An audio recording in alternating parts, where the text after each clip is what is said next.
दोस्तों, ब्यूटीफुल हिंदी कहानी में आपका स्वागत है। आज की कहानी है पति पत्नी। इस कहानी के सभी पात्र और घटनाएं काल्पनिक हैं। मनीषा और भावेश की शादी लगभग 2 साल पहले हुई थी। मनीषा और भावेश दोनों ने लव मैरिज की थी। मनीषा काफ़ी पढ़ी लिखी एजुकेटेड लड़की थी, पर उसका पति भावेश एक ऑटो ड्राइवर था। दोनों की मुलाकात संजोग बस हुई। दोनों में आपस में प्रेम हुआ और दोनों ने भागकर शादी कर ली। मनीषा अभी अपना ग्रेजुएशन कंप्लीट नहीं कर पाई थी, तभी उसकी मुलाकात भावेश से हो गई। इसलिए मनीषा आगे की पढ़ाई पूरी नहीं कर पाई, क्योंकि वो भावेश के प्यार में पागल जो थी, और उसने भागकर भावेश से शादी कर ली। शादी के शुरुआती दौर में दोनों में आपस में बहुत प्रेम था, पर कुछ दिन बाद वो प्यार धीरे धीरे कम होने लगा और दोनों में काफ़ी झगड़ा भी होने लगा, क्योंकि घर में पैसों की तंगी आने लगी। मनीषा ठहरी अमीर बाप की बेटी और भावेश था एक ऑटो ड्राइवर, इसलिए भावेश मनीषा की मांगे पूरी नहीं कर पाता। मनीषा को हर हफ्ते पिज्जा खाने की आदत थी और हर 15 दिन पर पार्लर जाने की। ये सारा शौक भावेश मनीषा का आखिर कैसे पूरा करता। वो तो एक ऑटो ड्राइवर था, वो किसी तरह अपना और मनीषा का पेट भर ले, वही उसके लिए ज़्यादा था। एक दिन भावेश पेपर पढ़ रहा था। पेपर पढ़ते पढ़ते उसकी नज़र मैट्रिमोनियल साइट पर पड़ी। वहाँ पर एक 28 साल का लड़का अपनी शादी के लिए एक ऐसी लड़की की मांग किया था, जो लड़की दिखने में चाहे कैसी भी हो, वो अमीर हो चाहे गरीब हो, लेकिन वो लड़की समझदार जरूर हो, जो उस लड़के को अपना पति स्वीकार सके। उस लड़के के पास अपार धन दौलत और संपत्ति थी, पर उस लड़के में एक कमी थी, वो लड़का आंख से अंधा था। भावेश ने जब ये खबर पढ़ी तो उसके दिल की धड़कनें तेज हो गईं और वो सोचने लगा, पैसा कमाने का इससे अच्छा जरिया और कोई नहीं हो सकता। वैसे भी मनीषा और मेरी दिन रात लड़ाई होती है। मनीषा अगर इस लड़के से शादी कर लेगी तो हमारे घर में पैसे भी आ जाएंगे और हम लोगों की जिंदगी भी संवर जाएगी। न्यूज़पेपर पढ़ने के बाद भावेश शाम को जब घर आया तो उसने इस बारे में मनीषा से बात किया। मनीषा भावेश की बातें सुनकर उल्टा भावेश को ही डांटने लगी। उसने कहा, भावेश, तुम मेरे बारे में ऐसा सोच सकते हो, मैंने सपने में भी नहीं सोचा था। जिस दिन मैंने तुम्हें पसंद कर तुमसे शादी की, वही मेरी सबसे बड़ी गलती थी। तुम्हारे बहकावे में आकर अब दोबारा मैं कोई गलती नहीं करूँगी। मनीषा ये शादी करने को तैयार नहीं थी। भावेश ने मनीषा को समझाने की बहुत कोशिश की। उसने कहा, मनीषा, उस आदमी का नाम रवि है, पर कार दुर्घटना में उसके माँ बाप इस दुनिया से चल बसे हैं और वो आदमी अंधा है, पर उसके पास अपार धन संपत्ति है। तुम शादी करने के लिए मान जाओ। आखिर वो आदमी तो अंधा है, हम दोनों वहीं पर रहेंगे, उसे तो दिखाई देगा नहीं और तुम्हारी ज़रूरत भी पूरी हो जाएगी। भावेश के लाख समझाने के बाद किसी तरह मनीषा उस अंधे आदमी से शादी करने को तैयार हो गई और अगले दिन पेपर में छपी मोबाइल नंबर पर मनीषा ने फ़ोन किया। मनीषा उस आदमी से मिली। उस आदमी का नाम रवि था। रवि ने मनीषा को अपनी सारी परेशानी बताई और कहा, अगर तुम मेरा ख्याल रख सकती हो तभी तुम मुझसे शादी करना, वरना नहीं। मनीषा ने रवि की बातें सुनी। कुछ सोचने विचारने के बाद उसने कहा, रवि जी, मैं आपसे शादी करने को तैयार हूँ। कुछ दिन बाद रवि और मनीषा की शादी एक मंदिर में हो गई। मंदिर में शादी करने का फैसला रवि का ही था, क्योंकि रवि को पसंद नहीं था कि उसकी शादी धूमधाम से हो, क्योंकि उसको तो एक सहारे की जरूरत थी। मनीषा जब रवि की दुल्हन बनकर रवि के घर आई तो उसका आलीशान बंगला, नौकर चाकर और 2-4 गाड़ियां देखकर उसका दिमाग चकरा गया। मनीषा ये सब देखकर सोच रही थी कि मैंने तो सपने में भी नहीं सोचा था कि भावेश जैसे इंसान से शादी कर मैं इतने बड़े बंगले में आ जाऊंगी। वो तो भावेश का दिमाग काम किया कि मैंने इस अंधे से शादी कर ली और अंधे की बीवी बनकर इस पूरे प्रॉपर्टी की मालकिन बन गई। पर जब सुहाग रात का वक्त आया तो मनीषा ने दूध में रवि को नींद की गोलियां पिला दी। ऐसे ही हर रात मनीषा रवि को नींद की गोलियां दे देती। ये सब करते करते और रवि जैसे अंधे इंसान को झेलते झेलते मनीषा अब थक चुकी थी, क्योंकि मनीषा ने जाते ही रवि के घर से नौकर चाकर सब हटवा दिया था। क्योंकि उसे अपने साथ भावेश को जो रखना था। अगर घर में नौकर चाकर रहते तो उन्हें मनीषा और भावेश की सच्चाई पता चल जाती। नौकर चाकर न रहने की वजह से मनीषा को ही रवि का सारा काम करना पड़ता और घर का काम भी। मनीषा को रवि के घर का सारा धन दौलत तो मिल गया था, पर उस धन को खर्च करने का टाइम ही नहीं मिलता। वो अपने खुद के काम के लिए टाइम निकाल ले, वही उसके लिए ज़्यादा था। कुछ दिन बाद मनीषा ने भावेश से कहा कि अब मैं इस अंधे को झेलते झेलते थक चुकी हूँ। भावेश भी मनीषा की बातें सुनकर सोचने लगा कि आखिर मनीषा सच्ची तो बोल रही है, इसे तो मैं रवि के घर की रानी नहीं बल्कि नौकरानी बना दिया हूँ। भावेश ने मनीषा से कहा, तुम चिंता मत करो, मैं ऐसा कुछ करता हूँ कि सांप भी मर जाएगा और लाठी भी नहीं टूटेगी। मनीषा ने गुस्से में कहा, अब तुम कौन सी चाल चलने वाले हो? पहली चाल ने तो मेरी जिंदगी खराब कर दी, अब दूसरी में तुम क्या करने वाले हो?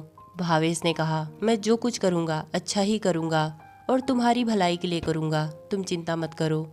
उस दिन से भावेश रवि के दूध में ज़रूरत से ज़्यादा नींद की गोलियां मिलाने लगा। एक दिन रवि को घर में घुटन सी होने लगी। उसने मनीषा से कहा, मैं बाहर जाना चाहता हूँ। मनीषा तो चाहती ही थी कि रवि कुछ टाइम बाहर ही रहे, पर वो बेचारा अंधा था, बाहर भी जाए तो किसके साथ जाए। मनीषा ने उस दिन रवि से कहा, रवि अगर आपका कोई दोस्त है तो आप अपने दोस्त के साथ बाहर चले जाइए, मेरी थोड़ी तबीयत खराब है। रवि ने कहा, मनीषा तुम ठीक कह रही हो, मेरा एक दोस्त है, मैं उसे फ़ोन करके बुलाता हूँ। रवि ने अपने दोस्त अरुण को फ़ोन करके बुलाया। कुछ देर बाद अरुण आ गया। रवि अरुण के साथ कुछ देर के लिए बाहर निकल गया, पर रवि अभी कुछ दूर ही गया था तभी उसे चक्कर आया और वो बेहोश होकर गिर गया। रवि का दोस्त अरुण उसे जल्दी से हॉस्पिटल लेकर गया। हॉस्पिटल जाने के कुछ देर बाद रवि को होश आया। रवि के होश में आते ही डॉक्टर ने उससे पूछा, क्या आप नींद की गोलियां लेते हैं? रवि ने कहा, नहीं, मैं तो नींद की गोलियां नहीं लेता हूँ। डॉक्टर ने कहा, पर आपके बॉडी में तो नींद की गोलियों की मात्रा इतनी ज़्यादा हो गई है, इसकी वजह से आपकी जान भी जा सकती है, इसे लेना बंद करिए। रवि नींद की गोलियां तो लेता ही नहीं था, पर डॉक्टर की बातों ने उसे हैरान करके रख दिया। उसने ये बात अपने दोस्त अरुण को बताई। अरुण भी अपने दोस्त रवि की बात सुनकर हैरान था। उसने रवि से कहा, रवि मैं तुमसे एक बात कहूँ, तुझे बुरा तो नहीं ना लगेगा? रवि ने कहा, अरे नहीं नहीं, बता क्या बात है? अरुण ने कहा, रवि तू मनीषा भाभी पर जरूरत से ज्यादा विश्वास करता है। वो औरत मुझे कुछ ठीक नहीं लगती, शायद वही तुझे नींद की गोलियां देती होगी। रवि ने कहा, अरे नहीं नहीं अरुण, ऐसा मत बोल, वो तो मेरा बहुत ख्याल करती है। अरुण ने कहा, रवि तू बच्चे का बच्चा ही रह गया और ऊपर से तेरी आंखें नहीं हैं। तू क्या समझे कि वो औरत कैसी हो? शायद वो तेरे पैसों के लिए तुझसे शादी की होगी। दिखने में तो वो बहुत सुंदर लगती है, इतनी सुंदर होने के बावजूद आखिर वो तुझसे शादी क्यों करेगी? रवि भी अपने दोस्त अरुण की बातें सुनकर सोचने लगा कि शायद अरुण सच बोल रहा है। अरुण ने रवि से कहा, रवि तू कहे तो तेरे घर में हम सीसीटीवी कैमरा लगवा देते हैं और कैमरे का कनेक्शन मैं अपने लैपटॉप में लगवा देता हूँ और देखता हूँ कि मनीषा भाभी आखिर तेरे साथ करती क्या है। रवि ने कहा, अरुण पर ये सब कैसे होगा? मनीषा तो दिन भर घर में ही रहती है, हम कैमरा कैसे लगवा पाएंगे? अरुण ने रवि से कहा, अरे भाई चाल चलने के लिए कुछ अपना दिमाग भी लगाना पड़ता है। एक दिन तू मनीषा भाभी से कहना कि तू घर में रहते रहते बोर हो गई होगी, जा तू भी कहीं बाहर घूमा। मनीषा भाभी जो ही कहीं बाहर घूमने जाएंगी तुम मेरे पास फ़ोन कर देना, मैं आकर कैमरा लगवा दूंगा। रवि ने अरुण से कहा, ठीक है मेरे दोस्त, मैं ऐसा ही करूंगा। उस दिन शाम को जब रवि अपने घर गया तो मनीषा ने रवि से पूछा, रवि आप इतनी देर तक कहाँ पर थे? मैं आपका कब से इंतजार कर रही हूँ। रवि ने मनीषा को बताया, मैं अपने दोस्त के घर पर ही रुक गया था और वहीं पर खाना भी खा लिया हूँ। मनीषा ने कहा, ठीक है कोई बात नहीं, आप कमरे में चलिए, मैं आपके लिए गर्मा गर्म दूध लेकर आती हूँ। रवि अपने छड़ी के सहारे कमरे में चला गया। कुछ देर बाद मनीषा रवि के लिए दूध लेकर आई। रवि ने मनीषा से कहा, मनीषा मुझे प्यास लगी है, मेरे लिए पहले पानी लेकर आओ। मनीषा जब किचन में पानी लेने गई तो रवि ने उस दूध को पिया नहीं बल्कि बाथरूम में गिरा दिया। मनीषा जब रवि के लिए पानी लेकर आई तो दूध से भरा गिलास खाली था। उसने रवि से पूछा, अरे आप इतनी जल्दी दूध पी लिए? रवि ने कहा, हाँ मैंने सोचा जब तक तुम पानी ला रही हो मैं दूध पी लेता हूँ। मनीषा ने कहा, ठीक है, ये पानी भी पी लीजिए। कुछ देर बाद रवि और मनीषा बिस्तर पर सो गए, पर रवि को तो उस रात नींद नहीं आ रही थी। वो सोने का नाटक कर अपनी आंखें बंद करके लेटा था। मनीषा को लगा अब तो रवि सो गया है। कुछ देर बाद मनीषा रवि के कमरे से भावेश के पास चली गई। मनीषा के जाते ही रवि की आंखें खुल गई और उसे अपने घर में कुछ गलत होता हुआ महसूस होने लगा। अगले दिन रवि ने मनीषा से कहा, मनीषा तुम घर में रहते रहते बोर हो रही होगी, जाओ थोड़ा बाहर घुमाओ। मनीषा रवि की बातें सुनकर खुश हो गई।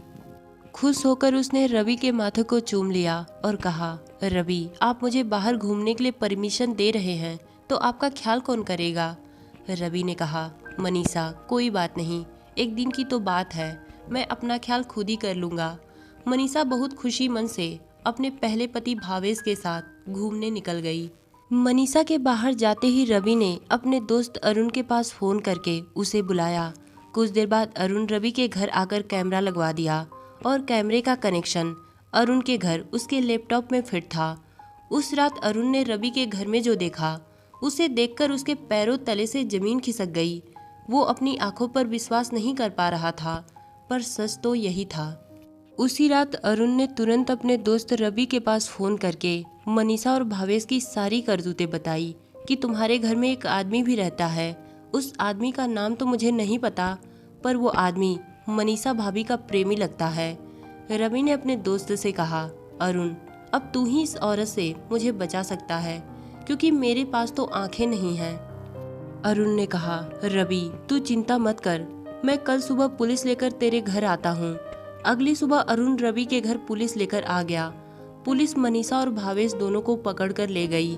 दोस्तों, इंसान कितना ही चालबाज क्यों न हो, अगर वो गलत काम करता है तो एक न एक दिन उसकी सच्चाई दुनिया के सामने जरूर आती है। तो दोस्तों, ये कहानी आपको कैसी लगी कमेंट में बताइएगा। धन्यवाद।